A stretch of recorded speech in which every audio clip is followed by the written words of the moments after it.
biopsia al paciente, hemos confirmado que es un cáncer de pulmón y tenemos estas dos posibilidades desde el punto de vista histológico. Es un carcinoma de células no pequeñas y nos vamos a dar cuenta cuando en el reporte de hematoxilina y eosina diga adenocarcinoma o diga carcinoma escamoso o carcinoma de células grandes, ¿no? Y hay un porcentaje pequeño que puede ser un carcinoma de células pequeñas, que es lo menos frecuente. Pero ahí no queda todo esto, chicos. Ahora, existen marcadores inmunohistoquímicos que me pueden ayudar a confirmar si de verdad es un escamoso, es un adenocarcinoma. Por ejemplo, el TTF1 es un marcador de inmunohistoquímica que solo es positivo en caso de adenocarcinomas. El P40 sobre el P63 es positivo en carcinomas escamosos y el CD56 y el NCAN es positivo en células pequeñas. Entonces, de esta manera, ya no solamente responde al ojo del observador, sino la subjetividad se disminuye con el uso de estas inmunohistoquímicas, que no es más que anticuerpos que van a interactuar con antígenos presentes en las células tumorales.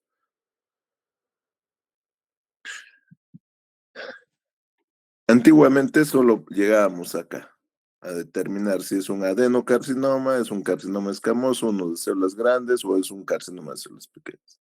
Y ahí terminaba todo. El paciente, si era un paciente que se podía operar, iba a cirugía; si no se podía operar o la enfermedad estaba avanzada, iba a quimioterapia. Y ahí terminaba todo. En cambio, la ciencia ha avanzado tanto que ahora no termina ahí. Nosotros, los oncólogos, cuando tenemos el diagnóstico de carcinoma de células no pequeñas tipo adenocarcinoma, estamos en la obligación de hacer una serie de mutaciones, un panel de mutaciones, empezando por la más frecuente, que es esta mutación de EGFR. Esta mutación de EGFR, como les dije, si sale positivo en el mundo moderno, en Europa, Estados Unidos, se le da una droga que se llama osimertinib a la paciente. Entonces, evitamos exponer a esa paciente a quimioterapia. En el seguro tenemos erlotinib, y si hace efectos severos a erlotinib, podemos utilizar otra droga que se llama afatinib. Pero contamos con moléculas para neutralizar esta mutación de EGFR. En menos frecuencia pueden tener los pacientes mutaciones de ALK. Cuando el paciente tiene mutaciones de ALK, podemos usar una droga que se llama crizotinib.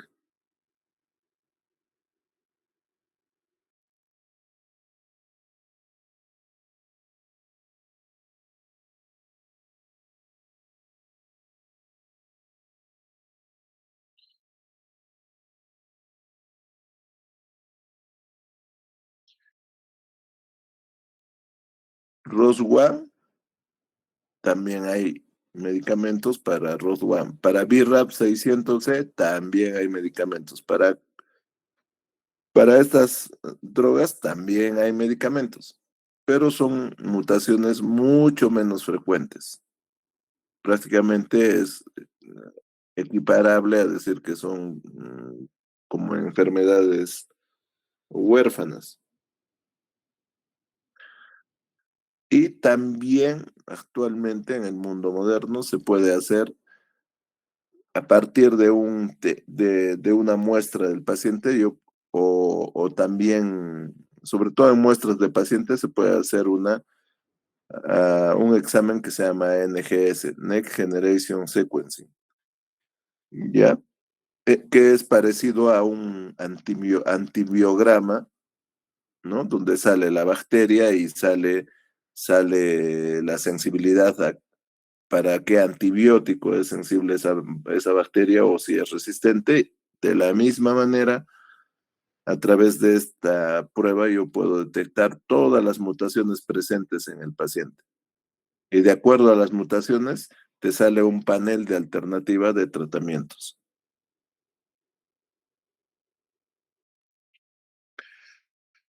Ampliando un poco más sobre la histología de cáncer de pulmón, hemos visto que lo más frecuente es el carcinoma de pulmón de células no pequeñas. Fíjense, el 40-50% corresponden a adenocarcinomas. Esto es más frecuente en no fumadores y está asociado a mutaciones de EGFR y a mutaciones de ALK. En un 20 a 30% carcinoma escamoso que está relacionado con el tabaco y son tumores de localización central que producen muchas veces ese síndrome de Pancoas.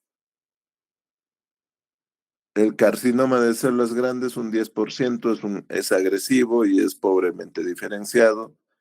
Y en el otro grupo grande se encuentra el carcinoma de células pequeñas, que solo son el 15%, son altamente agresivas. Generalmente los pacientes ya debutan con metástasis al diagnóstico, está fuertemente relacionada al tabaquismo y puede producir secreción de hormonas como la ACTH o la antidiurética, ¿no? Y lo otro importante que les decía es la determinación de esas mutaciones driver. ¿Por qué se dice driver? Porque son mutaciones accionables, mutaciones que yo las puedo tratar de contrarrestar con el uso de tratamientos, ¿no?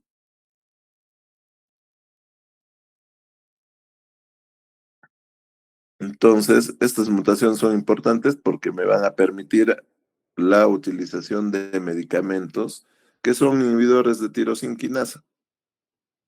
Las principales mutaciones, como les he dicho, es la mutación de EGFR, del receptor del factor de crecimiento epidérmico, se presenta en 10 a 30% de los pacientes que son diagnosticados de adenocarcinoma. Es más frecuente en no fumadores, en mujeres y en asiáticas. La mutación de ALK, fíjense, es del 3 al 7%, ROS1 es del 1 al 2%, BRAF del 1 al 3%, KRAS del 25 al 30%. También hay mutaciones de MET en el exón 14, de RED, en TRAC. Entonces, son mucho menos frecuentes y obviamente no tenemos nosotros actualmente, en el mundo hay drogas para estas mutaciones, pero nosotros no tenemos. Tenemos mutaciones para EGFR, para ALK en la seguridad social. Para BRAF B600E no tenemos ninguna droga.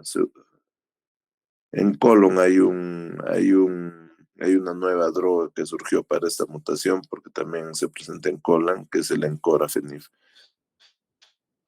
¿Cómo voy a detectar estas mutaciones? A través de PCR, como les dije, a través de la secuencia, de esa prueba de secuenciación que se llama NGS, que es Next Generation Sequencing, a través de FISH, con técnicas de FISH, o sea, hibridación in situ, voy a determinar las mutaciones de ALK y ROS1, a través de biopsias líquidas para detectar ADN tumoral circulante en casos que la muestra sea inaccesible, pues, ¿no? Que no se pueda obtener una biopsia. Entonces, ya tengo mis mutaciones, ya tengo todo. Lo que tengo que hacer es mi estadificación. Y ustedes saben que se estadia de acuerdo al TNM, ¿no?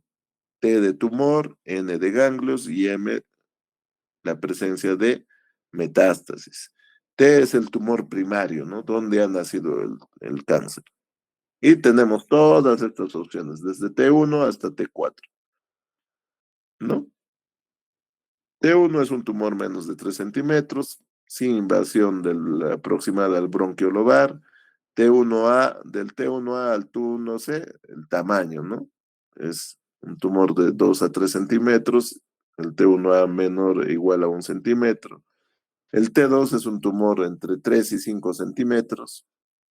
o que ha producido una invasión visceral de la pleura o del bronquio principal. El T3 es un tumor en- entre 5 y 7 centímetros que produce invasión de la pared torácica y del nervio frénico, y el T4 es un tumor mayor a 7 centímetros que ha invadido mediastino, corazón, grandes vasos, etc. También puede producir un derrame pericárdico, obviamente. Los ganglios, si hay o no hay compromiso ganglionar, ¿no? N0 es cuando no hay compromiso ganglionar, N1 ganglios ipsilaterales, peribronquiales, iliares, N2 ganglios mediastinales. A veces los ganglios iliares crecen tanto que irrita pues las vías respiratorias y el paciente presenta tos. N2 ganglios mediastínicos ipsilaterales y N3 ganglios contralaterales o supraclaviculares, ¿no? M, si hay o no hay presencia de metástasis. M0 siempre va a ser ausencia de metástasis, o sea que el paciente no tiene metástasis. M1A, cuando hay metástasis en el pulmón contralateral, o sea, el paciente tiene un tumor en el pulmón, en el lóbulo inferior derecho y tiene un nódulo en el lóbulo superior izquierdo. Ya es, ese paciente ya es considerado metastásico, de tipo M1A. Metástasis de tipo 1B es una metástasis única extracerebral, puede ser en hueso, en hígado, y M1C es cuando el paciente tiene metástasis múltiples, ¿no? Entonces, de acuerdo a este TNM, de acuerdo a este TNM, sobre todo yo voy a clasificar a mis pacientes si está en un estadio localizado, si se trata de un estadio 1 o 2, si es un estadio 3 localmente avanzado, ¿no? Entonces necesitará ese paciente de repente quimio-radioterapia más inmunoterapia, o el estadio quimio 4 cuando el paciente ya es metastásico, quiere decir que la enfermedad no solo está en el órgano donde ha nacido, sino en otros órganos a distancia.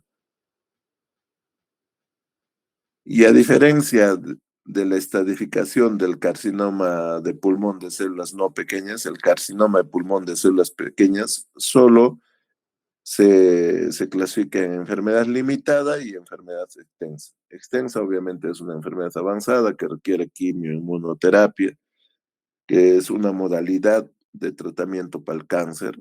Antiguamente solo teníamos radioterapia, quimioterapia ahora, y cirugía, por supuesto. Ahora, además, tenemos terapia biológica, tenemos inmunoterapia, ¿no? Incluso hay técnicas de medicina nuclear, etcétera.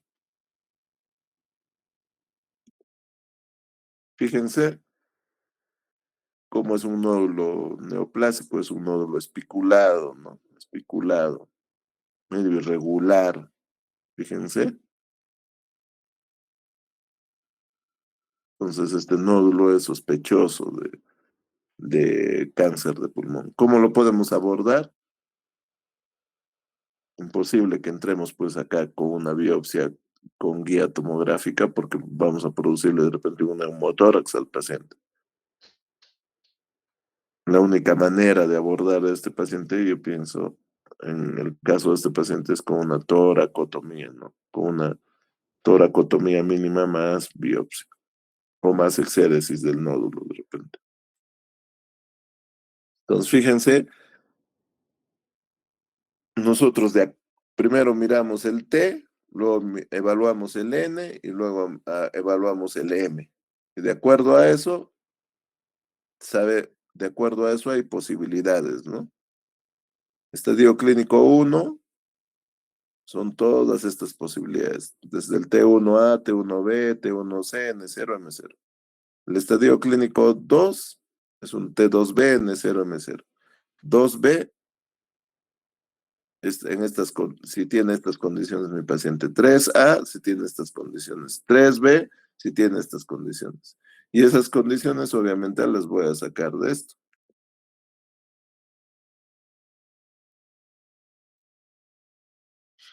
Y lo interesante de esto, hasta finalmente el 4B, ¿no? Cualquier T, cualquier N, pero metástasis múltiple. ¿Cuál es la sobrevida de ese paciente a 5 años? 5%. 5%. O sea, de cada 10 pacientes, tal vez uno esté vivo en 5 años, ¿no? O de repente ninguno también. O de repente ninguno. O sea, el cáncer avanzado de pulmón es altamente mortal. Es altamente mortal. Miren la sobrevida, incluso de un estadio clínico 4A, cuando tiene una metástasis localizada o una extracerebral. 10%, chicos, a 5 años. O sea, de cada 10 pacientes, uno puede estar vivo. Uno puede estar vivo.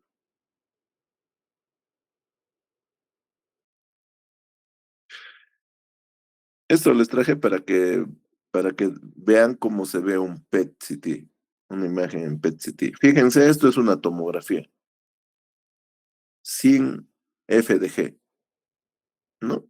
Yo veo la lesión, yo puedo ver la lesión, ¿no? Es una lesión considerable, pero fíjense, cuando se fusiona la tomografía con el PET, sale esta imagen hipercatabólica, que la escala, la cantidad de hipercatabolismo se mide con una escala que se denomina SUV. Y ese sub, cuando es más de 4, es altamente sospechoso que sea algo neoplásico. ¿Que puede haber falsos positivos? Sí, sobre todo procesos infecciosos, chicos. Y en Latinoamérica, el proceso infeccioso por naturaleza, ¿cuál es? En el pulmón, la tuberculosis.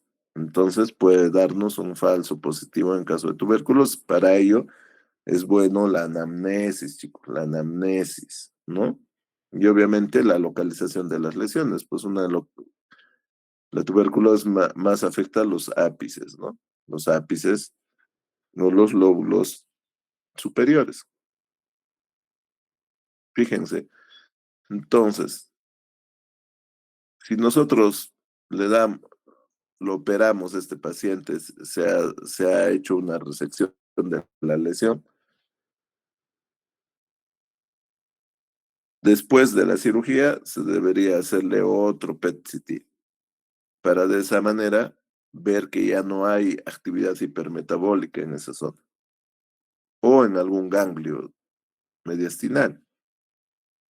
Entonces es mucho más fiable, es mucho más seguro, sobre todo para un buen estadiaje, ¿no? Y no de repente el subestadiaje que, que puede producir la tomografía. Porque acá estamos viendo otro dato importante que es la actividad metabólica dentro del tumor, dentro del tumor.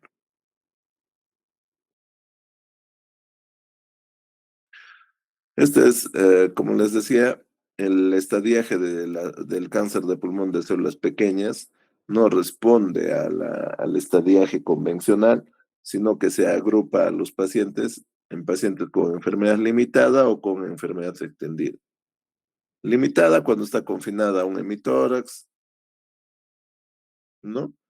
Y generalmente es pacientes, si son resecados, se opera y luego reciben radioterapia, además de profilaxis craneal. Así que sea limitada, fíjense su supervivencia, 15 a 20 meses. Y de la enfermedad extendida es cuando hay metástasis a distancia y obviamente el tratamiento es sistémico, pues, ¿no? Fíjense, otra lesión, ¿no? En el pulmón, sospechosa, ¿no? De repente a este paciente sí podría abordarlo y tratarle de hacerle una biopsia con guía ecográfica o con guía tomográfica, ¿no? Porque está un poco periférica. Fíjense, esta es la ventana mediastinal, chicos, es una ventana mediastinal y obviamente está con contraste.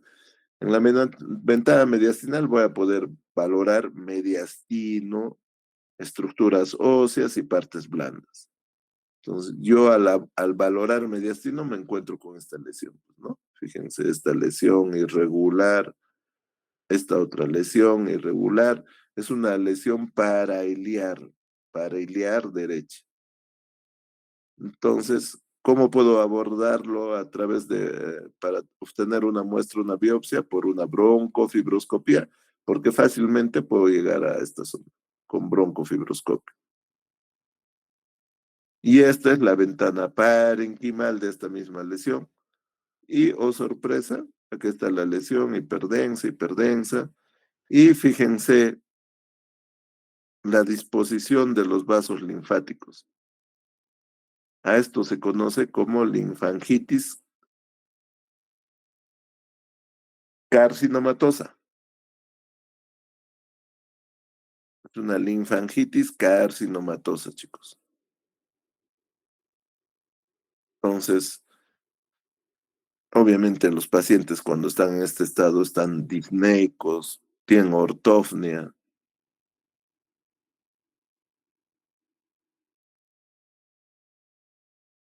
Entonces, el tratamiento fácil del carcinoma de células no pequeñas, adenocarcinoma, que es lo que más vemos en el hospital. Si el paciente tiene estadios tempranos, la cirugía, chicos, es la primera prioridad. De acuerdo a los factores de riesgo de la pieza operatoria, yo le puedo dar una quimioterapia de refuerzo, le puedo dar una quimioterapia de refuerzo.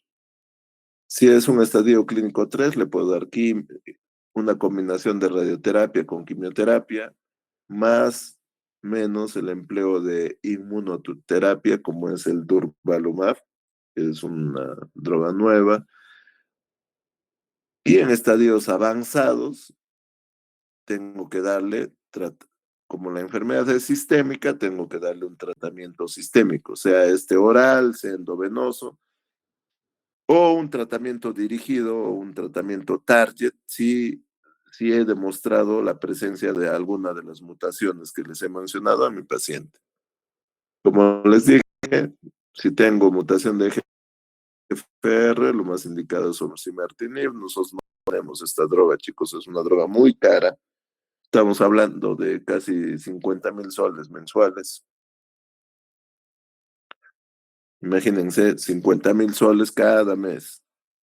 ¿Qué seguro te va a sostener eso? Obviamente, sí hay esa droga en los seguros privados, pero depende del tipo de capa de seguro que hayas contratado. Porque a veces yo tengo mi Oncosalud, pero tengo una capa simple o una capa básica. No, pero ¿qué? No me van a dar la... No, solo tiene quimioterapia. ¿Mm? Entonces, siempre hay que informarse bien cuáles son mis beneficios teniendo este seguro, cuáles no son mis beneficios. Y porque si no, surgen problemas. Entonces, este osimertinib es una droga especialmente diseñada para contrarrestar esa mutación en el receptor del factor de crecimiento epidérmico. En el seguro no tenemos osimertinib, tenemos, en el MINSA sí lo tiene, en el Ministerio de Salud, el SIS sí tiene este droga osimertinib. Nosotros tenemos erlotinib y tenemos afatinib, que son drogas menos potentes que este osimertinib. En ALK tenemos crisotinib, pero hay otras drogas modernas que es el alectinib.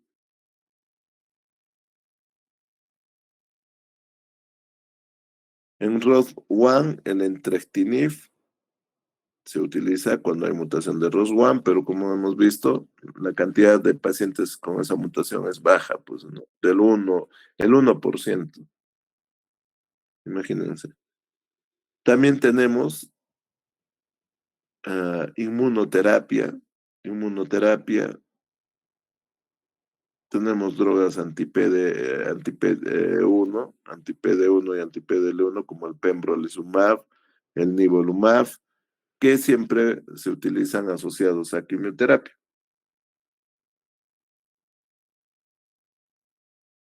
Y lo que nuestra compañera desde hace muchos años, la quimioterapia. Generalmente en los pacientes con adenocarcinoma les damos una quimioterapia basada en platino asociado a pemetrexed, sobre todo en adenocarcinomas. En carcinomas de células pequeñas damos un esquema que se llama cisplatino etopósido, ¿no? En el carcinoma de células pequeñas damos cisplatino etopósido.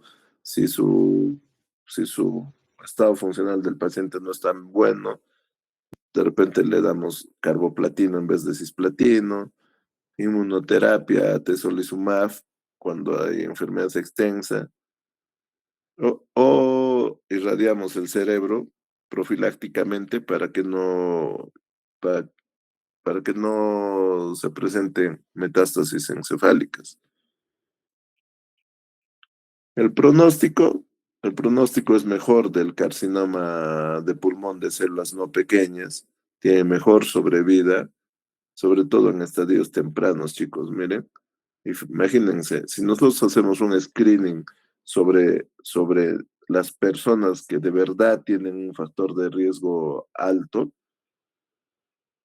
y detectamos a tiempo su nódulo en el pulmón, probablemente lleguemos a curar a ese paciente. 90% están vivos a los 5 años, a diferencia de los estadios avanzados, que solo hasta el 10% están vivos a los 5 años. El carcinoma es de pulmón de células pequeñas sí tiene un mal pronóstico, chicos. Su supervivencia media es de 8 a 13 meses, imagínense, en el caso de enfermedades extensas. Bien, chicos, ¿alguna pregunta, por favor? Yo sé que están cansados.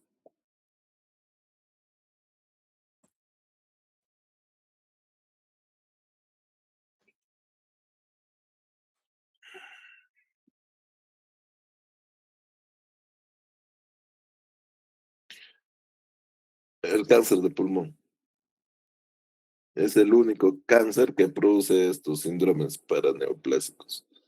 El que más produce síndromes paraneoplásicos es el cáncer de pulmón. Cáncer de mama puede producir algunos síndromes paraneoplásicos como la hipercalcemia de la malignidad, pero no es tan frecuente como cáncer de pulmón.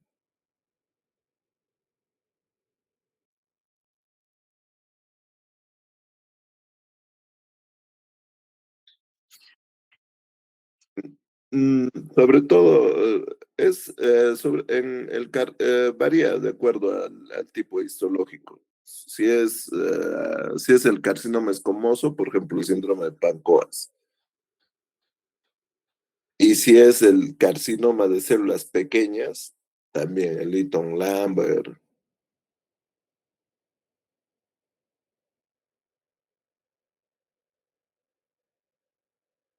Pero el cáncer de pulmón es el que produce más síndromes paraneoplásicos. Ujú.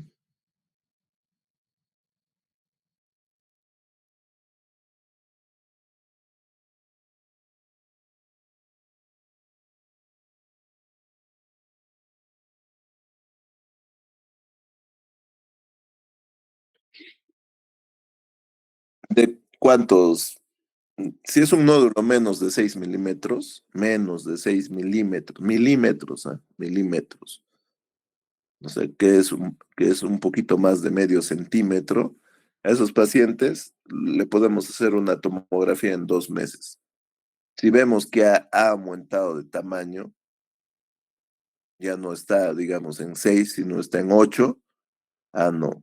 Definitivamente eso es sospechoso de malignidad y como tal debería someterse el paciente a una exéresis de la lesión. Entonces, la primera conducta es seguimiento a corto plazo. Así, exactamente en 2 meses le hacemos una nueva tomografía y comparamos, obviamente.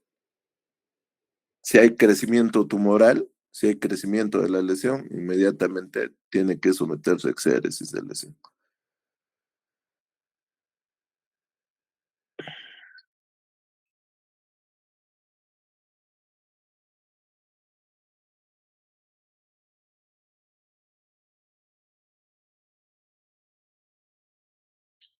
¿Alguna otra pregunta, chicos?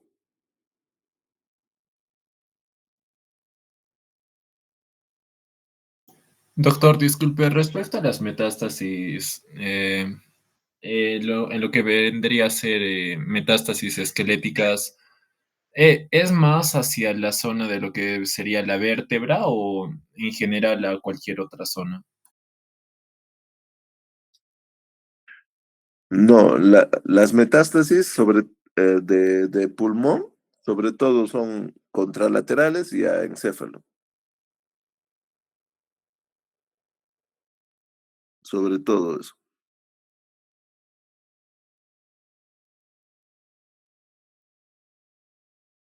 No sé si he respondido tu pregunta o no te... Sí, doctor. Y en O el sea, caso de... no es que localmente, digamos, está creciendo el nódulo y no es lo que localmente va a comprometer la vértebra. Generalmente no es así. O sea, no es por vecindad. Generalmente antes que comprometa la vértebra ya ha comprometido el pulmón contralateral o hay metástasis en encéfalo. Más como una diseminación hematógena. Sí, es más hematógena las metástasis de pulmón y también linfáticas por por el sistema linfático. Ya, doctor, muchas gracias. Lo que decía vuestra anterior compañera sobre cuál de estos dos produce más síndrome paraneoplásico, si el carcinoma de células no pequeñas versus el carcinoma de células pequeñas. ¿Eso era tu pregunta? El carcinoma de células pequeñas es el que más produce síndromes paraneoplásicos.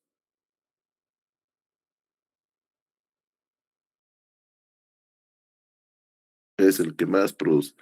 Pero son, como te digo, este es el 15%, este es el 85%.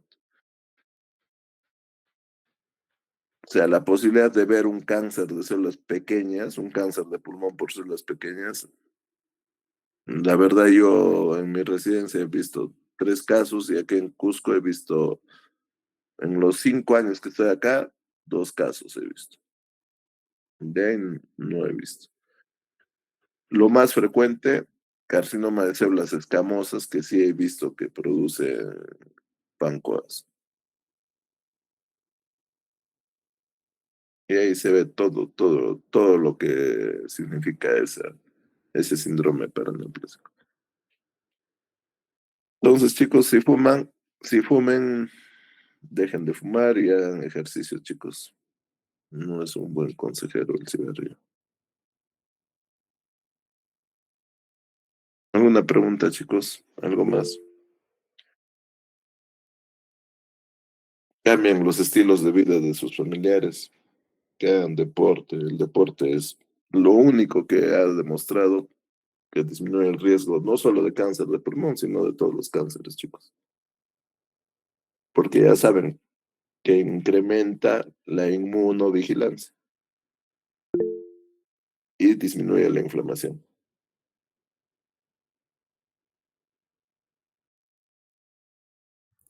Sí, doctor, tengo una pregunta, por favor. Buenas noches. Sí, dime. Doctor, una pregunta. ¿La incidencia de cáncer de pulmón aumenta solamente cuando se fuma cigarrillo o cuando se fuman otras sustancias también, doctor?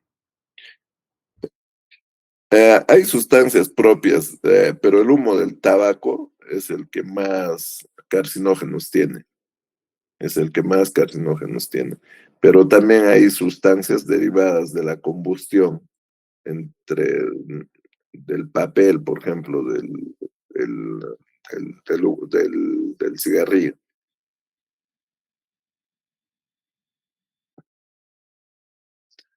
pero lo que está demostrado es del cigarrillo, pues, ¿no? Ya sea con filtro, sin filtro, eso es lo de menos. O sea, el riesgo va a estar ahí.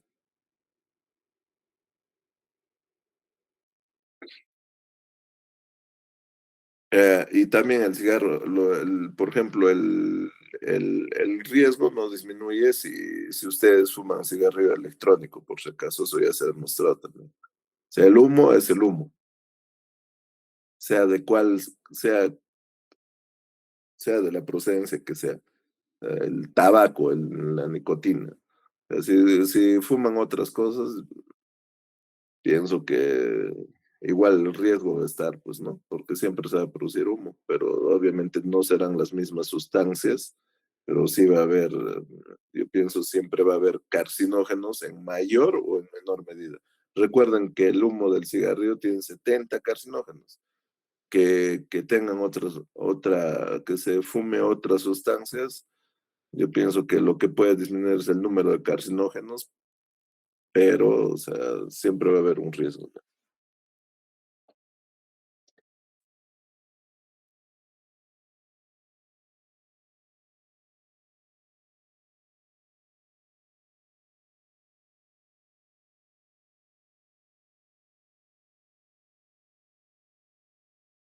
¿Algo más, chicos?